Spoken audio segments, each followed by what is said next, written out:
Look, the world is absolutely disgusted and revolted at what Vladimir Putin is doing, his bloody invasion, the imperialist logic behind it, and rightly people's hearts go out to the people of Ukraine, and people want to show all the solidarity they can. And I think the best hope is that the resistance of the Ukrainian people, alongside the opposition of the Russian people to this bloody war, will bring it to an end, and indeed, with any luck, bring down the Putin regime.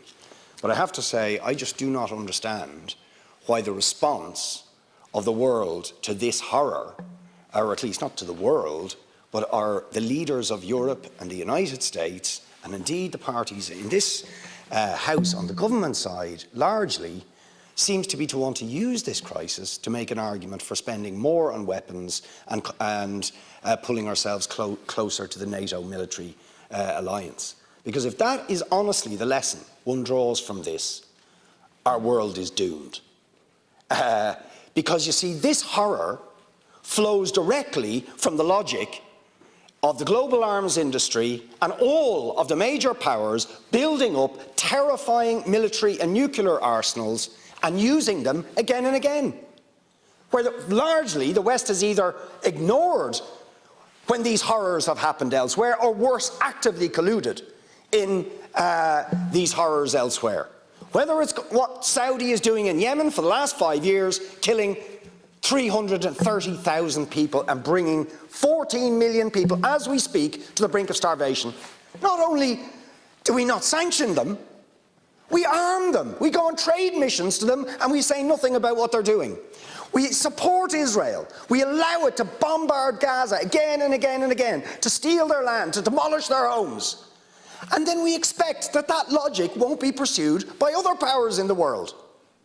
Of course it's going to be. And then you just look at global's arms expenditure that has shot through the roof. Do you know, when we're talking about housing and health and education, our ability to deal with humanitarian catastrophe, globally we are now spending $2 trillion a year on weapons and arms, and the countries who spend that are the United States, 39% of it, China, India, Russia, the UK, Saudi Arabia, Germany and France. They're all to blame for this madness. And if you build up nuclear and military arsenals, if you're fighting to control spheres of influence, if you back dictators or ignore their crimes, what do you expect is going to happen? There's going to be wars, there's going to be atrocities, there's going to be brutal regimes like Putin's. So the last thing we need to do, faced with this horror arriving on the doorstep of Europe, is to say we need more militarism.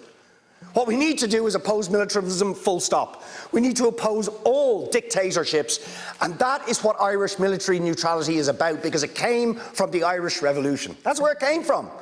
A revolution against an empire and against the First World War, saying we will not be part of this imperial madness, we will stand against it, and we will align ourselves with forces in the world who stand against war and empire. That's what we should do today.